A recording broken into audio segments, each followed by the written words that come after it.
I think nowadays music is probably one of the easiest means to lose your moral sense. Music is audio pornography today. That's what it is. It's explicit, it's shameless, it's vulgar, it takes your sense of humanity away from you, it makes you look at women as objects, worse than animals. Just as, and these people are talking about women like they're talking about, an animal, really. It objectifies women, and especially I've noticed a lot of the brothers that I know of, Muslims, that are really into the hip-hop scene, and they're kind of doing the hifz of the song, right? They're memorizing the song, and they're really good at reciting it with perfect tajweed too, right? And so they do that, and it's just horrible language, horrible, horrific language. The only simple response I have to that, if you have any regard for the Book of Allah, that you really think it's from Allah, بِئْسَ الْإِسْمُ الْفُسُوقُ بَعْدَ الْإِيمَانِ. Even the name, the mention, the word for something bad is terrible once you have faith. Even the mention of something terrible is horrible for you, it's harmful for you after you have faith. You have to have a clean tongue. You have to say قُلْ لِعِبَادِي يَقُولْ الَّتِي هِيَ أَحْسَنُ. Tell my slaves to say that which is the best. Say what is the best. Say good things from your mouth.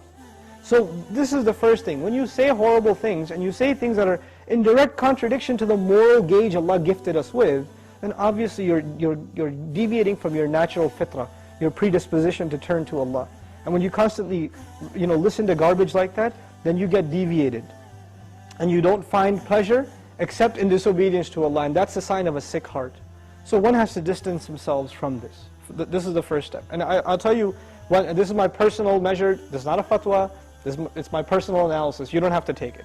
But if a person finds listening to the Qur'an annoying, after they've been listening to hip-hop and this and that for a long time, and as soon as somebody puts the Qur'an on in the car, you know what they say? Oh man, turn that off, man, I don't want to, I just want to talk.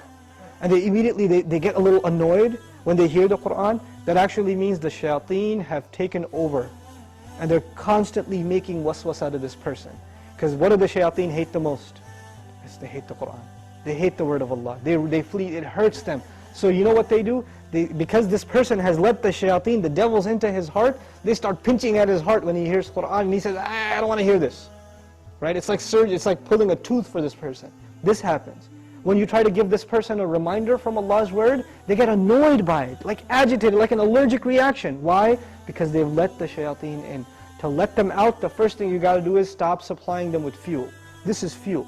This useless wasting of time, this is fuel for shaitan. They love that you waste your time. They love it. Because the one asset, the one piece of wealth Allah gave every human being is time. And what is music and TV and YouTube and Facebook and MySpace and like Twitter and whatever else?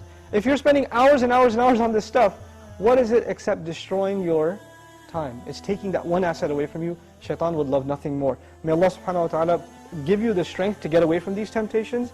My advice that I keep going over, I can't get enough of giving this advice, find better friends. Find company that is not into these things and try to spend more time with them, and inshallah you'll wean yourself off of these habits. Bi-idhnillah.